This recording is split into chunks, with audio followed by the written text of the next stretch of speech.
सुश्रद्धा मम ते मते स्मृतिरपि त्वय्यर्चनं चापि ते हस्तावञ्जलयकथाश्रुतिरतः कर्णोक्षिसम्प्रेक्षते स्वस्तत्यां व्यसनं शिरोनतिपरम् सेवीदृशेन ते तेजस्वी सुजनोऽहमेव सुकृति तेनैव तेजः पते। देवादिदेव 1008 श्री महावीर भगवान के संत श्रोमणी आचार्य भगवान गुरुदेव श्री विद्यासागर जी महाराज की, पूज्याचार्य श्री समय सागर जी महाराज की।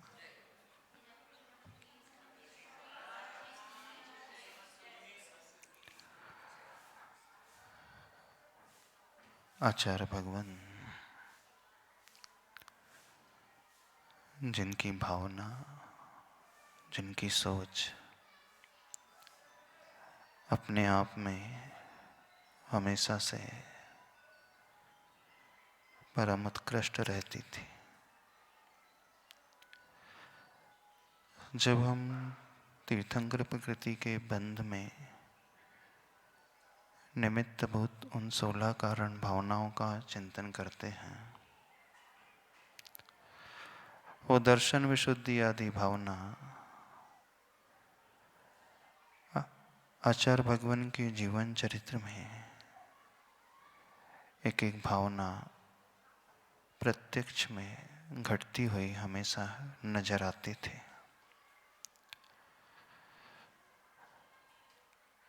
दुनिया उन्हें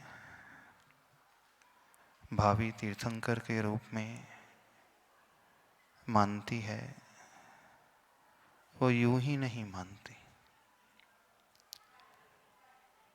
वो अतिशयोक्ति पूर्वक वर्णन नहीं किया गया। वो ऐसा नहीं है कि स्तुति के फलस्वरूप गुणस्तोकम सदुल्लंघ्य तद बहुत कथा स्थिति, इस प्रकार से नहीं कहा गया, क्योंकि स्तुति की परिभाषा में आता है जहाँ थोड़ों को बहुत बढ़ा चढ़ा करके बखान किया जाए, वह स्तुति होती है। गुण तो होते हैं थोड़े, लेकिन जो स्तुति करता है, भक्त है, शिष्य है, वो इतना एग्जैगरेट कर देता है, समझ में भी नहीं आता वो है भी कि नहीं, स्तुति उसे ही कहा जाता है। पर आचार्य भगवान के साथ बिल्कुल ऐसा नहीं। हम उनके जब जीवन को उठा करके देखते हैं, एक एक भावना उनके जीवन में अक्षर से घटित होती हुई नजर आती है। दर्शन विशुद्धि की जहाँ बात होती है, निर्मल सम्यक दर्शन, विशुद्ध सम्यक दर्शन, और उसके साथ प्राणी मात्र के कल्याण का भाव, संसार का हर जीव दुखों से मुक्त हो, ये उनके सिर्फ कथन में ही नहीं था, ये उनके आचरण में भी था। कथन करना तो बड़ा आसान होता है, उसमें सिर्फ यही कहना पड़ता है सुखी रहें सब जीव जगत के, कोई कभी ना घबरावे। पर आचार्य भगवान के साथ बिल्कुल ऐसा नहीं था। गुरुदेव ने हर जीव के उत्थान के बारे में न केवल सोचा, बल्कि एक कदम आगे बढ़कर के वह कार्य किया जो करना चाहिए था। अर्थात जहाँ पूर्ण रूप से जिनका हृदय अनुकंपा से भर उठता था, क्योंकि अनुकंपा की परिभाषा यही आती है, कष्ट दूसरों को हो रहा है और हृदय हमारा कंपित हो उठे, हृदय हमारा एकदम अंदर से रो उठे, जिसे आज वर्तमान में कहा जाता है, जहाँ एम्पैथी की भावना होती है, ऐसा जीव दूसरे के कष्ट को देख नहीं सकता। भूखा वो हो, दूसरा हो, और नींद हमें ना आए, बुखार किसी अन्य जीव को चढ़ा हो, भोजन हमें ना रुचे, बीमार वो हो, गरीब वो हो, खाने के लिए उसके पास ना हो, और विकल्प हमें हो रहा हो, बिल्कुल ऐसी ही पीड़ा हमें हो रही है जैसे प्रत्येक कष्ट हमारे ऊपर ही बीत रहा हो, तो उसे कहा जाता है अनुकंपा का भाव, उसे कहा जाता है एम्पैथी की भावना। सिंपैथी में ये होता है कि हम दूसरों को सिर्फ सांत्वना के 4 शब्द कह देते हैं, इससे ज़्यादा कुछ नहीं होता। सहानुभूति प्रकट करके आ जाते हैं, थोड़ा सा उपदेश दे देते हैं, समझा देते हैं। लेकिन एम्पैथी में एक कदम आगे बढ़ कर के उपदेश के बाद स्वयं वो सारी की सारी क्रियाएं करने लगना जो अपने ऊपर दुख आने पर हर व्यक्ति करता है। ये कहलाती है वह समान अनुभूति, समानानुभूति, ये एम्पैथी। और ऐसा जीव ही तीर्थंकर प्रकृति को बांधने वाला होता है। इस मनुष्य के भीतर कोई भेदभाव नहीं होता। वो ये नहीं सोचेगा कि ये मेरा अपना है तो उसके लिए मैं कदम आगे बढ़ा लूँ, दुख दूर करने का पुरुषार्थ कर लूँ। ये पराया है, उसे मैं थोड़ा सा बाद में देख लूँगा, छोड़ दूँगा। वहाँ भेदभाव नहीं होता। और ऐसी दर्शन विशुद्धि और ऐसी पर करुणा की भावना, एम्पैथी की भावना किस बेस पर पैदा होती है? जैसे जिनसे आपका तीव्र मोह होता है परिवार में, उस मोह के कारण आप उस सदस्य के लिए, उस पुत्र के लिए, पुत्री के लिए, पति के लिए सब कुछ करने को तैयार हो जाते हैं। परेशान वो होता है, पीड़ा आपको होने लगती है। बीमार वो होता है, भोजन आपको नहीं रुचता है, नींद आपको नहीं आती है। किसके साथ होता है? किसके निमित्त को लेकर के होता है? या तो पुत्र पुत्री को ही होता है अथवा पति को लेकर के होता होगा। ये उन्हीं को लेकर के होता है जिनसे उस जीव का गहरा जुड़ाव होता है, गहरी आसक्ति होती है। सांसारिक दशा में उसे मोह कहा जाता है। बस अंतर इतना है, वह मोह वात्सल्य में तब बदल जाता है, करुणा में तब बदल जाता है कि वहां अपने और पराये का भेद छूट जाता है। ये दृष्टि में आता ही नहीं है कि ये जीव, ये मनुष्य, ये व्यक्ति पराया है। तो ऐसी दृष्टि कैसे पैदा हो जाती, थोड़ा सा इस विषय को आज समझते हैं। ऐसी दृष्टि पैदा होती ही तब है जब हम पर्याय बुद्धि गौण करके द्रव्य बुद्धि, द्रव्य दृष्टि ला लेते हैं। पर्याय दृष्टि में हमेशा भेद कल्पना रहेगी।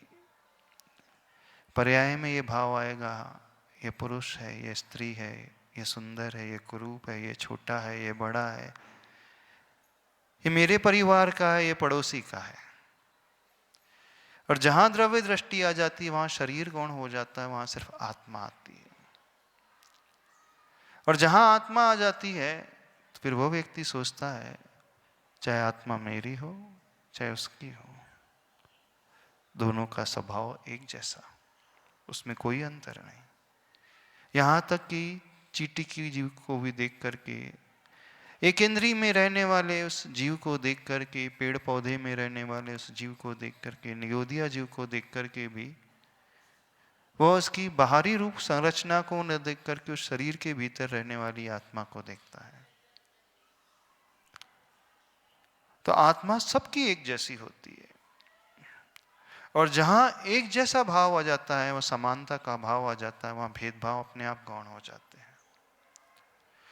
तो यदि हम करुणा का भाव, वात्सल्य का भाव लाना चाहते हैं, तो उसका एकमात्र उपाय है हम सामने वाले को अपने जैसा मानना सीखें।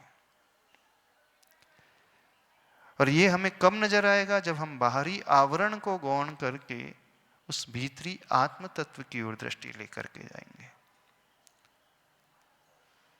आत्म तत्व की ओर दृष्टि आते ही फिर मैं बड़ा और ये छोटा, ये भेद नहीं रह पाएगा, क्योंकि आत्मा सबकी एक जैसी है, उसमें कोई अंतर नहीं होता। आज अंतर नजर आ रहा है, वो तिर्यंच योनि में है, ये मनुष्य योनि में है। फिर वो ये सोचता है ठीक है, आज ये तिर्यंच योनि में है, लेकिन कल मैं भी तो इसी योनि में था। कोई गारंटी नहीं कि आज मनुष्य हूं तो अगले भाव में मैं मनुष्य ही बनूं, देव ही बनूं, मैं तिर्यंच भी हो सकता हूं। हो सकता है कि नहीं? हो सकता है। तो मैं भी तिर्यंच था, जब मुझे भी इतनी पीड़ा होती थी, मुझे भी इतने कष्ट होते थे, मुझे कोई बचाने वाला नहीं मिल पाया। लेकिन जो भूल अन्यों ने की है, मैं उस भूल को मैं नहीं करूँगा, मैं वह काम करूँगा, मैं उसके दुख को दूर करके अपने हृदय के दुख को दूर करूँगा। दिखता यह है कि हम उसके दुख को दूर कर रहे हैं, उसके दुख को दूर करने की भावना भा रहे हैं, पर हम स्व के हृदय की पीड़ा को शांत करते हैं, क्योंकि उसमें अंतर नहीं। जैसे आप अपने बच्चों को लेकर के खा पी नहीं पाते हैं, सो नहीं पाते हैं, आपकी दृष्टि वो चार दीवारों तक कैद हो गई है। हाँ, ये मेरी कोख से जन्मा है, इसलिए मुझे इससे बहुत ज़्यादा लगाव है, जुड़ाव है, मोह है। फिर वो व्यक्ति क्या सोचता है? ठीक है, इस भाव में यहां जन्म लिया है, लेकिन पूर्व भाव में कौन कहां था, कौन जानता है? और अगले भाव में हम कहां होंगे, वो जीव कहां होगा, ये भी पता नहीं। जो इस भाव में आपका पुत्र रहता है, हो सकता है अगले भाव में वही शत्रु बन करके आपके सामने आ जाए। जो पूर्व भाव में आपका शत्रु था, हो सकता है वही आपके घर में पैदा हो जाता है। होता है, जब हम आगम को पढ़ते हैं, उन कथाओं को पढ़ते हैं, उसमें ढेर सारी ऐसी कहानियां आती हैं, पूर्व का वैरी ही आपके घर का सदस्य बनकर के आपके घर में उत्पन्न हो जाता। कल तक जिससे नफरत करते थे, जिसके प्रति कटुता का, शत्रुता का भाव था, अब आज राग करने लगे। तो रिश्ते तो परमानेंट होते नहीं है, संबंध परमानेंट होते नहीं। और आज जिसे देख करके घृणा का भाव आ रहा है, कल वो हमारे यहाँ में आ जाए, हमारे परिवार में आ जाए। फिर तो वो ऐसा चिंतन करता है। जितने भी रिश्ते नाते होते हैं वो तात्कालिक होते हैं, इसलिए इस तात्कालिक भावना को ला करके हमें उलझना नहीं है। हमें वह देखने की कोशिश करना है कि हम उस वात्सल्य को कैसे पैदा करें। बस इस चिंतन के माध्यम से वो सबके प्रति द्वेष के भाव को छोड़ देता है। जिनसे उसका द्वेष है अथवा जिनसे वह न्यूट्रल रहता है, क्या सोच करके उसका द्वेष छूटता है, न्यूट्रलिटी छूटती है कि आज मेरे से विपरीत है, कल ये ही मेरा अपना होगा, अथवा कल पूर्व में ये मेरा ही अपना था। तो अतीत का चिंतन अथवा भविष्य का चिंतन को इस प्रकार से वो बनाता है, और जो ऐसा बनाता है फिर संसार के उन जीवों में, ऐसे व्यक्ति के हृदय में करुणा स्वतः ही प्रस्फुटित होने लगती है, फूटने लगती है। तो जो दर्शन विशुद्धि भावना भाने वाला जीव यानी आचार्य भगवान, जब जब पर बाहर देखा उन्होंने कि वे जीव जो गाय आदि पशु हैं, अनाथ हैं, पीड़ित हैं, तो उनकी पीड़ा, उनके दुख गुरुवर से देखे नहीं गए, इसलिए उन्होंने गायों के अभयदान के लिए इतनी सारी व्यवस्था करवा दी गौशालाओं के माध्यम से। जब जब गुरुवर ने देखा कि आदिवासी क्षेत्र में रहने वाली वे महिलाएं जिन्हें कुछ खाने के लिए नहीं मिलता, परिवार में कुछ नहीं होता है, प्रताड़ित होते रहती हैं सिर्फ अर्थ के अभाव में, धन के अभाव में, तो आचार्य भगवान ने उनके बारे में सोच करके वो हथकरघा जैसी योजना लेकर के आई। ये भेदभाव नहीं किया कि वो अजैन है, ये भाव भी नहीं आया कि वो मांसाहारी है। अब देखना विशालता हृदय की। आज के व्यक्ति को तो तुरंत ये भाव आ जाएगा, वो तो मांसाहारी जीव है, जंगल में रहने वाला है, कोई सभ्य नहीं होता है, संस्कार नहीं होते हैं, धर्म का उसे अता पता नहीं, दिखने में कुछ होते नहीं है, उनके प्रति हम क्यों सोचें? तो ये भाव नहीं आया। जब आचार्य भगवान की दृष्टि उन कैदियों पर पड़ी जो जंगल जेलों में आजीवन कारावास काट रहे हैं, 14 वर्ष की सजा को काट रहे हैं, खूंखार हैं, हिंसक प्रवृत्ति वाले हैं, ऐसे अपराध को करके जिन्होंने इतनी बड़ी सजा पाई है, वो सामान्य नहीं, बहुत बड़ा अपराध, हत्या जैसा अपराध, लूट जैसा, बलात्कार जैसा अपराध, उसी अपराध की सजा इतनी भयंकर होती है। अब कोई अपराधी ऐसे भयंकर अपराध को करके आया है, इसका अर्थ है वो बहुत अधिक क्रोधी स्वभाव वाला, क्रूर वृत्ति वाला होगा। देखो, जो सामान्य स्वभाव वाले अथवा जिनसे हमारी ट्यूनिंग मिलती है, उनके कल्याण के बारे में तो हम सोच सकते हैं, लेकिन जो एकदम अपोजिट नेचर, क्रूर वृत्ति वाला है, उनका उत्थान कैसे हो, अर्थात उनका हृदय कैसे परिवर्तित हो, वे समाज की मुख्य धारा से कैसे जुड़े, वे अपनी क्रूर वृत्ति को कैसे त्यागे और अपने आप को शाकाहार बनाए, अपने परिवार के लिए कुछ करें और कुछ ऐसा रोजगार अपनाने अपने जीवन में ताकि उन्हें हत्या जैसे काम, चोरी जैसे, लूट जैसे कार्य करने ही ना पड़े। नहीं, यहाँ आ जाता है वो पूर्ण स्थितिकरण का भाव, ऊपर उठाने का भाव। अब ऐसे क्रूर व्यक्ति की पीड़ा को उन्होंने अपनी पीड़ा मानी, तभी तो जेलों में उन हथकरघा जैसी योजना को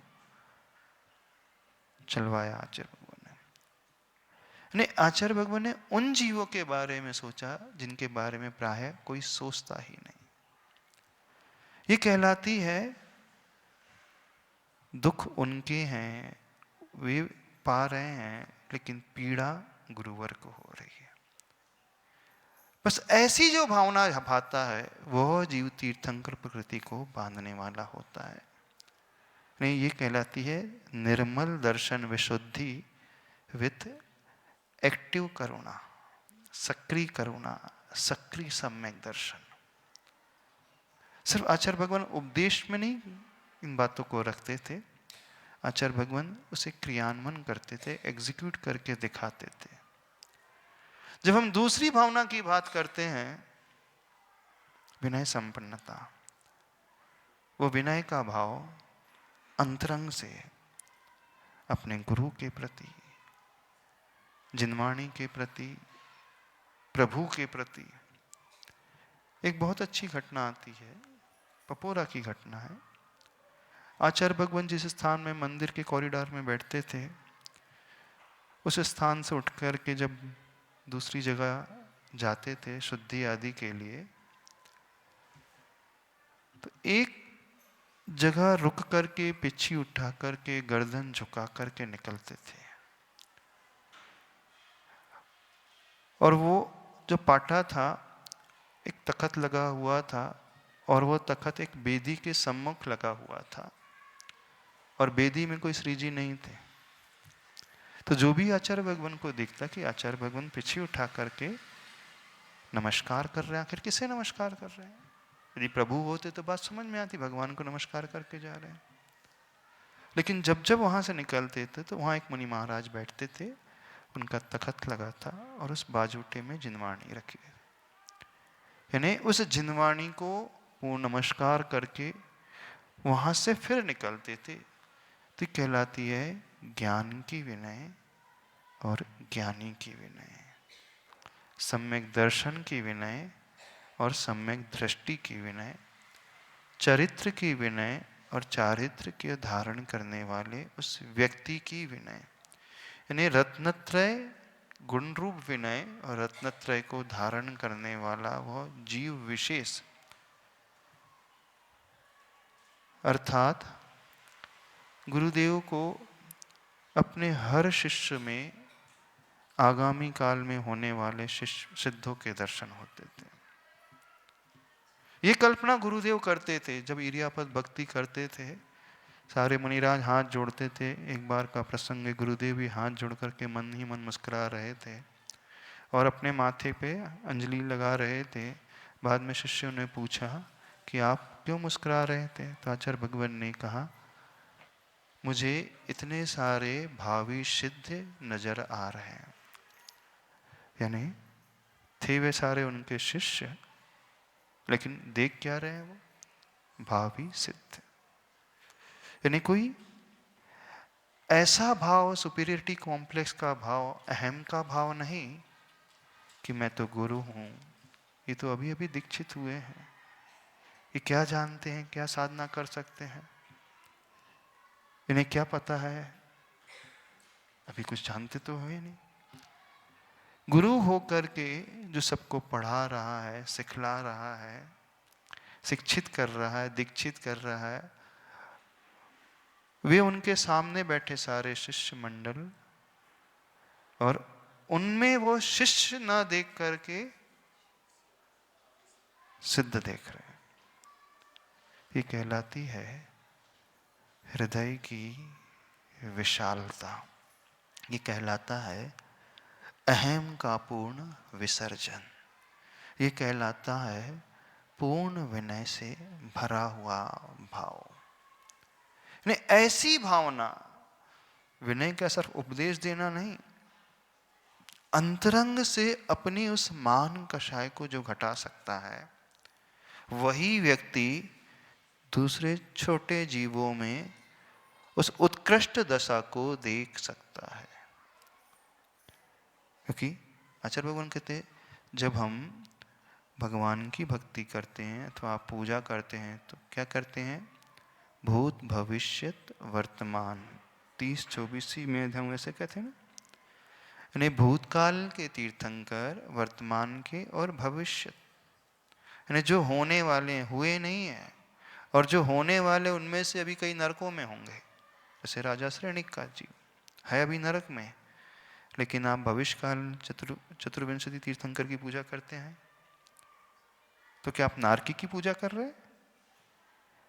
राजा श्रेणी की आत्मा कहाँ है अभी? प्रथम नरक में, 84,000 उसकी आयु है, और आप पूजा कर रहे हैं भविष्यकालीन महापद्म तीर्थंकर भगवान की। करते हो कि नहीं? 324 अथवा 30-24। तो वे 24 भगवान तीर्थंकर हुए नहीं है अभी तो एकदम निकृष्ट दशा में बैठे हुए हैं, नारकी की पर्याय में बैठे हैं। लेकिन उस नारकी की पर्याय में जिसे तीर्थंकर नजर आ रहा है, घृणा का भाव नहीं, पूजन का भाव, गुणानुवाद का भाव। ये तभी हो सकता है जब दृष्टि उस आत्मा की हो। ये तभी हो सकता है जब व्यक्ति अपने अहम को पूर्ण गला देता है।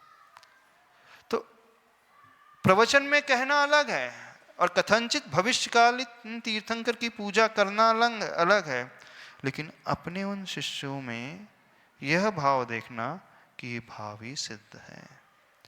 ये पूर्ण विनय का भाव किसके प्रति? साधु परमेष्टि के प्रति। रत्नत्रय प्लस रत्नत्रय को धारण करने वाले जीव के प्रति। दर्शन विनय, दर्शनी विनय, ज्ञान विनय, ज्ञानी की विनय, चारित्र विनय और चारित्रधारी की विनय। तीसरी भावना आती है उसमें, शील व्रतेषु अनतिचार भावना। यानी अपने व्रत और शील में कभी कोई अतिचार नहीं लगाते थे। जब आचार्य भगवान लंबा लंबा विहार करते थे, विहार और वो भी गर्मी का विहार अथवा सर्दी का विहार, विहार करके जब पहुंचते तो शरीर एकदम निढाल हो जाता है। उस समय ये भान करता है कि अच्छे से कोई वैयावृत्ति कर दे अथवा अच्छे से रेस्ट कर लिया जाए। भाव ये होता है क्योंकि शरीर एकदम थका हुआ, मौसम की प्रतिकूलता, पाँवों में छाले और उसमें हो सकता है अंतराय आदि कुछ भी विपरीत परिस्थिति हो, ऐसे समय परीक्षा होती है कि सजगता कितनी है अपने व्रतों के प्रति और अपने आवश्यकों के प्रति। उस समय कोई रंच मात्र भी अतिचार नहीं, पांचों ही व्रतों में कोई अतिचार नहीं और उस शील की भावना में कोई अतिचार नहीं, यानी कोई विकल्प का भाव नहीं, चिड़चिड़ाहट का भाव नहीं, अरे हम थके हुए हैं अब तो थोड़ा सा रेस्ट कर ले, नहीं। पहले जो हमारे करने योग्य आवश्यक है हम उसे अच्छे से सजगता से करेंगे, उसमें कोई भी रंच मात्र भी हेर फेर नहीं हो, अतिचार न लगे, दोष शिथिलता न हो, ये कहलाती है। यानी परीक्षा की घड़ी में जो पास हो जाता है वह सच्चा साधक माना जाता है। भावना को पढ़ लेना, भावना की जाप देना अलग बात है। तो देखना एक एक भावना उनमें घटित हो रही हैं, इसलिए उन्हें वागामी तीर्थंकर कहा जाता है। चौथी भावना आती है अभीक्ष्ण ज्ञानोप्य और पांचवी आती है अभीक्ष्ण संवेग, निरंतर ज्ञान में अपने चित्त को लगाए रखना। जब आचार्य भगवान बीमार भी पड़ जाते थे तो वो अपने उस ज्ञानोपयोग को एकदम छोड़ते नहीं थे। यानी चिंतन कैसा, अनुप्रेक्षा रूप चिंतन, 12 भावना का चिंतन, ऐसा स्वाध्याय, वासना वाला स्वाध्याय भले ही न हो लेकिन अनुप्रेक्षा रूप स्वाध्याय, अर्थात मन में कोई राग द्वेष का भाव नहीं, उस समय अनित्य भावना का चिंतन और शरीर की असुचिता और असारता का चिंतन। यानी उपयोग उनका उस ज्ञान में, यानी कौन से ज्ञान में, बिना शास्त्र के प्रैक्टिकल उस ज्ञान में। और सही ज्ञान जो होता है जहाँ राग द्वेष की समाप्ति हो जाती है और परम साम्य भाव आ जाता है। तो गुरुदेव का चिंतन हमेशा उस निरंतर ज्ञान भावना में रहता था। पांचवी भावना आती है वो संवेग भावना, संसार के दुखों को देख करके घबराहट हो जाना अथवा धर्म में और साधर्मी में आनंद का भाव, निराशा नहीं। जो संवेग भाव से सहित होता है ऐसा जीव ही कभी व्यर्थ में, प्रमाद में अपना समय व्यतीत नहीं करता, विकथाओं में मन को नहीं लगाता है। प्रत्येक क्षण सिर्फ वह सोचता रहता है कि मन प्रमाद में ना जाए, 15 प्रकार के इधर उधर की बातों में ना जाए, मन शुभ उपयोग अथवा शुद्धोपयोग में लगे रहे।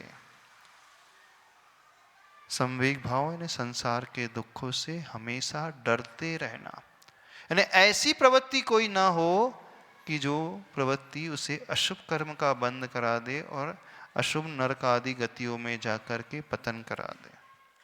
तो वो निरंतर अभीक्ष्ण संवेग हर जीव को देख करके वे सोचते थे कि हमसे कोई गलती ना हो जाए, किसी जीव को चोट ना पहुंच जाए, मन से वचन से काया से। तो निरंतर ज्ञान और संवेग में जो रत रहते थे। छठवीं भावना आती थी शक्ति के अनुसार त्याग। त्याग का मतलब दान। सबसे बड़े दानी जो होते जानते हैं कौन होते? आप लोग समझते होंगे कि आप आहार दान कर रहे हैं अथवा औषध दान कर रहे हैं। सबसे बड़ा दान 4 दानों में, सबसे बड़ा त्याग 4 त्यागों में, आहार, औषध, अभय और ज्ञान में, जानते कौन सा होता है? यदि आप किसी को आहार दान दोगे मुनिराज को, तो आहार कब तक चलेगा? बताओ। आपने आहार दान दिया, 1 दिन तक चलता है ना आहार। तो उसके द्वारा जो ऊर्जा मिलती है वो एक दिन तक चलती है। तो आहार दान से जो लाभ होता है वो एक दिन का। आपने औषध दान दिया, कोई बीमार हो गया मणिराज, तो वो उस औषध का लाभ कब तक रहेगा? जब तक भविष्य में बीमार नहीं पड़ेंगे, अर्थात अथवा बीमारी अथवा रोग से दूर होना, उतने समय तक उसका इफेक्ट रहेगा। आपने किसी को जीवन दान दे दिया, अभय दान दे दिया, तो उसका लाभ कब तक? पूरे जीवन पर्यंत तक। तो सब देखो ना, दान का प्रभाव बढ़ते जा रहा है क्रम से।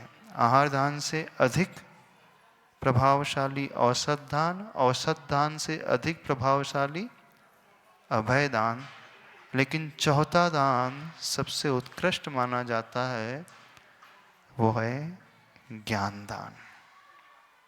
क्यों? क्योंकि उस ज्ञान के उपदेश को सुनकर के वह जीव अपने मिथ्यात्व को त्याग कर देता है। उसे हे उपाधि का ज्ञान हो जाता है, गलत सही की पहचान हो जाती है, पुण्य क्या है पाप क्या है ये वो समझ जाता है।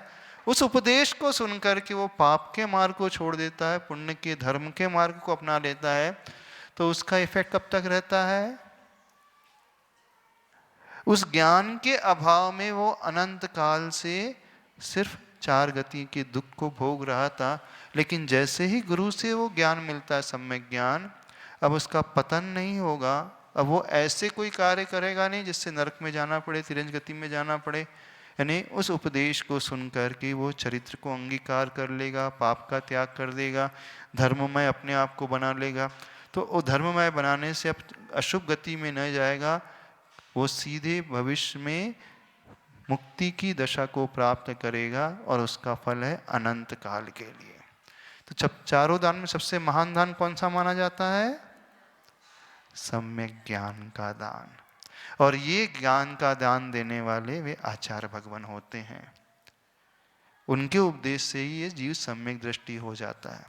वो दीक्षा देते हैं, उनके दीक्षा देने से उस जीव को रत्नत्रय मिल जाता है। तो सबसे उत्कृष्ट ध्यान वो ज्ञान अथवा वो रत्नत्रय का ध्यान, उसी रत्नत्रय के माध्यम से उस आत्मा का कल्याण होता है। तो शक्ति के अनुसार त्याग, यानी शक्ति के अनुसार हर जीव को जो सम्यक ज्ञान का उपदेश देते रहे। प्रवचन की बात नहीं है यहाँ पर। कैसा उपदेश? जो उन्होंने मुख से कहा, पहले स्वयं अपने जीवन में अंगीकार किया, फिर जो चरित्र में धारण किया, फिर कहा, तो वो प्रभावशाली उपदेश। तो यथाशक्ति त्याग। समझ में आ रहा है? आप लोग जो 16 करण भावना भाते हो ना, हाँ, थोड़ा त्याग की बातें करता था, थोड़ा हुआ तो आहार दान दे लेते हो, और हुआ तो औषध दान दे लेते हो एक आध को। अब देखना, आप आहार दान दोगे, औषध दान दोगे, एक पात्र को दोगे, और कोई सम्यक ज्ञान दे रहा है, हजारों पात्र को दे देता है। हजारों का जीवन नहीं, लाखों का जीवन बदल जाता है। आहार दान से सिर्फ एक का जीवन बच रहा है, अभय दान से सिर्फ एक जीव की रक्षा हो रही, लेकिन ज्ञान दान एक साथ कईयों को मिल जाता है। तो उनकी मिथ्या मान्यता टूट जाती है, और जो अनादिकाल का भ्रमण था वह श्रृंखला टूट करके संसार का भ्रमण रुक जाता है। शुद्ध दशा, मुक्त दशा उन्हें प्राप्त हो जाती है। अगली भावना शक्ति के अनुसार तप। तप तो आचार्य भगवान कई प्रकार से, बहिरंग तप हो चाहे अंतरंग तप हो, एक साथ गुरुदेव 9 उपवास लगातार करते रहे, और ख्याति पूजा लाभ के बिना। मुक्तागिर की वो बात है, कोई प्रदर्शन का भाव नहीं। आप होते तो 9 के बाद 10 खींची मारते, अब 10 कर ही लो, अब 9 कर ली तो एक क्यों छोड़ो, है ना? नहीं, आचार्य भगवान नहीं, शक्ति के अनुसार। यानी तप वह जिससे हमारे मन में शिथिलता ना आए, जिससे हमारे आवश्यक ढीले ना हो। आप उपवास करोगे तो आड़े हो जाते सीधे बिस्तर पे जा करके, लेट करके सामायिक शुरू कर दोगे। मान लो किसी ने 8 उपवास किए हो, 7 उपवास किए हो, तो एसी ढूंढोगे, ठंडा पानी ढूंढोगे, कूलर ढूंढोगे, ये ढूंढोगे। बोले उपवास तो कर रहे हैं, सामायिक नहीं भी करे तो चल जाएगा। नहीं, तप वो ही जिससे आवश्यकों में कोई कमी ना आए, राग द्वेष का संकल्प विकल्प का भाव पैदा ना हो, कोई संक्लेश का भाव पैदा ना हो। तो शक्ति के अनुसार गुरुदेव तप चाहे अनशन हो, चाहे रसों का परित्याग हो, दीक्षा लेते ही जिन्होंने नमक को छोड़ दिया, मीठे को छोड़ दिया, कोई रस के प्रति ग्रद्धता का भाव नहीं, वो वृत्ति परिसंख्यान की बात, तो प्रायश्चित की बात, वो वैयावृत्ति आदि की बात, वो स्वाध्याय की जो बहिरंग और अंतरंग तप है, वो मन से कोई मूर्छा का भाव नहीं होना। तो शक्ति के अनुसार हमेशा गुरुदेव तप करते थे, तो देखना एक एक भावना उन पर कैसी फिट बैठती थी। बस इन भावनाओं को देख करके यदि कोई कहता है कि वे भावी तीर्थंकर हैं, तो उसमें कोई अतिशयोक्ति नहीं है। वो भक्ति के फलस्वरूप बिल्कुल नहीं कह रहा है, पर उसने उस चर्या को देखा है और गुरुजी ने चर्या को जिया है अपने जीवन में। उस चर्या को देख करके जब हम समझते हैं कि हमें कोई सामान्य गुरु नहीं मिले, साक्षात होने वाले वर्तमान के वर्धमान तीर्थंकर तुल्य थे, तो वे आचार्य परमेष्टि यदि पंचम काल आगे आड़े ना आता तो वो उसी भव से मुक्त हो जाते। ने एक एक भावना को उन्होंने जिया है। जब साधु समाधि की बात आती है तो गुरुदेव ने न जाने कितनों की समाधि कराई है, उनके उपदेश को पाकर के सही समाधि की विधि के अनुसार समाधि की है। ऐसा नहीं है कि बस तख्त पे लेट जाना, फोटो खिंचाना, ऐसा नहीं। वह सही समाधि जहां कषायों की संलेखना होती है। शरीर की संलेखना करना बड़ा आसान है, भोजन पानी आहार पानी त्याग करके लेट जाना बड़ा आसान है, लेकिन कषाय संलेखना सबसे महत्वपूर्ण। कोई मान का भाव नहीं, कोई लोभ का भाव नहीं, अतिचार से रहित, कोई मित्र का अनुराग नहीं, कोई सुख का अनुबंध नहीं, न जीने की इच्छा, न मरने की भावना वांछा, कुछ नहीं, और न ही भविष्य में कोई निदान का भाव। जिन जिन व्रतियों की गुरुदेव ने समाधि कराई, देखना है एक विशेष बात आचार्य भगवान की बताना चाहते हैं। जब भी उनके पास कोई समाधि के लिए जाता था, एक आचार्य भगवान हमेशा कहते थे 5 संलेखना के अतिचार से अपने आप को बचाना। क्योंकि साधक छपक समाधि का भाव तो कर लेता है, लेकिन प्रायः वह अतिचारों से प्रभावित हो जाता है। अर्थात जीवित मरना, शंसा, मित्रानुराग, सुखानुबंध, निदानान, ये 5 अतिचार है। तो कईयों को लंबा मैं जी लूँ, अभी तो मरना नहीं है, अथवा कई बोलते जल्दी उठा ले भगवान। इन दो भावना से बचाना बहुत कठिन होता है, क्योंकि जब शरीर में तीव्र वेदना होती है तो प्राय ये भाव होने लगता है जल्दी निपट जाओ तो अच्छा है। तो आचार्य भगवान हमेशा सचेत करते थे, देखो भूल करके भी जल्दी मर जाऊं ये भाव नहीं लाना, अथवा लंबा जीऊं अभी तो बहुत कुछ करना, ये भाव नहीं लाना। बस इन दो भावनाओं को जिसने समझ लिया, यानी इन दो अतिचार को जिसने समझ लिया, तो गुरुदेव हमेशा सजग करते थे इन अतिचारों से रहित होकर के संलेखना के लिए। तो कईयों की उन्होंने समाधि कराई, सहयोग दिया। जब वैयावृत्ति भावना को हम देखते हैं तो वह महान आचार होते हुए भी अपने शिष्यों की स्वयं अपने हाथों से वैयावृत्ति करते थे। एलक छुल्लक की भी उन्होंने वैयावृत्ति की, वो तो श्रावक थे जिन्हें दीक्षा दी है। ऐसी वैयावृत्ति, एक प्रसंग आता है रामटेक चातुर्मास में, एक मुनिराज को डिसेंट्री हो जाती है, लगभग 25-30 10 लग जाते। तो जिस समय आहार के लिए शुद्धि करके आचार्य भगवान आए, उसी समय मुनिराज आए। तो आचार्य भगवान ने कहा, देखो तुम्हें इतने 10 लग गए हैं, आहार क्या लेना, पहले अपनी शौच का निरीक्षण करो। तो आचार्य भगवान स्वयं उन मुनि महाराज का मल देखने गए कि मल कैसा निकला है।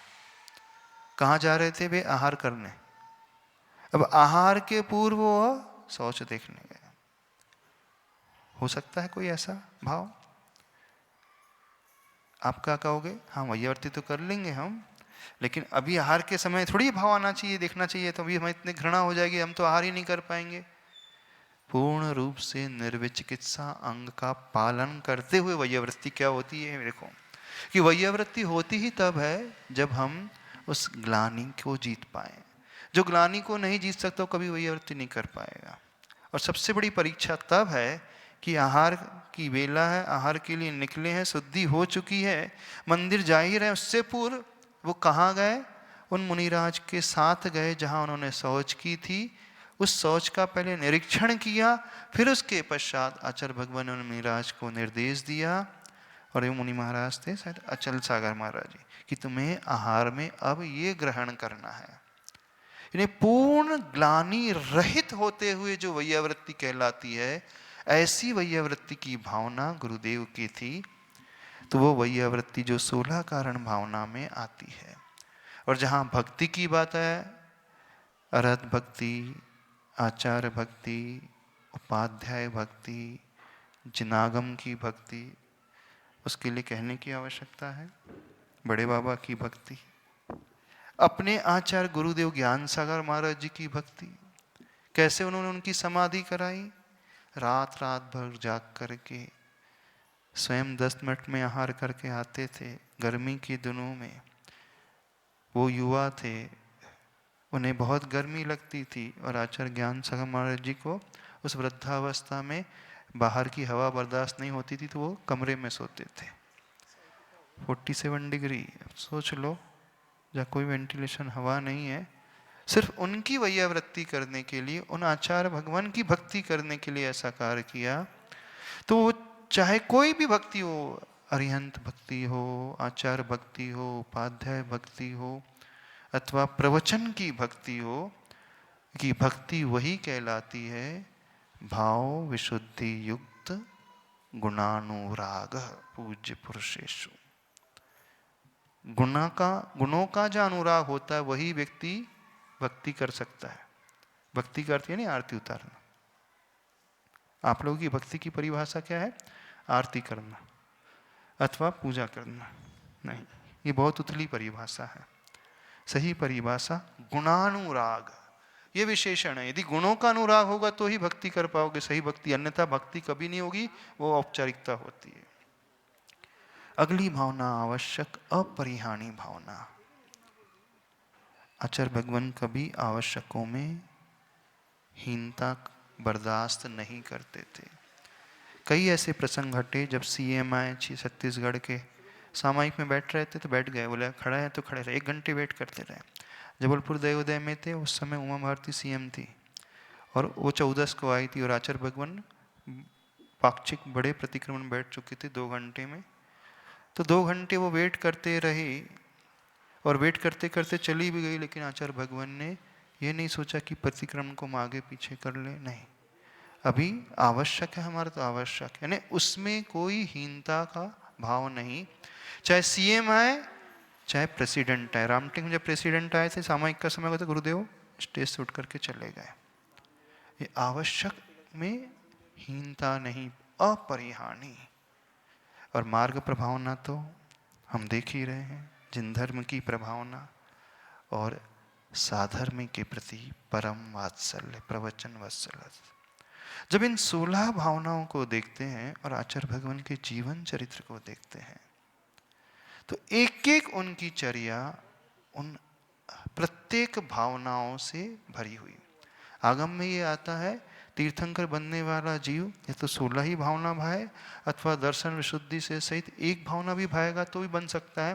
पर आचार्य भगवान के जीवन में हर भावना का आलम्बन एज इट इज, जैसे शास्त्रों में वर्णन किया गया था, तो वो भावनाएं उन्होंने अपने जीवन में चरितार्थ की थी, जी थी। इसलिए उन्हें कहा जाता है आगामी तीर्थंकर। वो समझ में आ रहा है कि नहीं? कई लोग प्रश्न करते हैं वो 16 कारण भावना कैसी होती है, तो आपको और कुछ नहीं समझ में आता तो आचार्य भगवान की हर आचरण को, हर आवश्यक को, हर क्रिया को, हर एंगल से जो देख लेगा, समझ लेगा, अपने आप एक एक भावना का रहस्य समझ में आ जाएगा। तो वो उस रास्ते पे चले थे जिस रास्ते पे पूर्व तीर्थंकर चले थे, और जो भविष्य में तीर्थंकर बनने वाले हैं वे भी जीव उसी रास्ते पे चलेंगे। तो हमने जिन्हें देखा उन आगामी तीर्थंकर को देखा, थे तो वर्तमान में वे आचार्य, एक ऐसे संत जो अरिहंत से थे। क्योंकि पंचम काल में ऐसा आचरण करना बहुत बहुत बहुत दुर्लभ है। तो आचार्य भगवान कैसे कह सकते हैं आगामी तीर्थंकर? बिल्कुल। बस उस दृष्टि से गुरुदेव को देखोगे, उन्हें याद करोगे इस पूर्णिमा, शरद पूर्णिमा के पर्व में, तो आपको आचार्य नजर नहीं आएंगे। आपको कौन नजर आएंगे? तीर्थंकर भगवान नजर आएंगे। इतना ही कहना पर्याप्त समझते हैं। बोले आचार्य परमेष्टि तीर्थंकर भगवान श्री विद्यासागर जी महाराज की।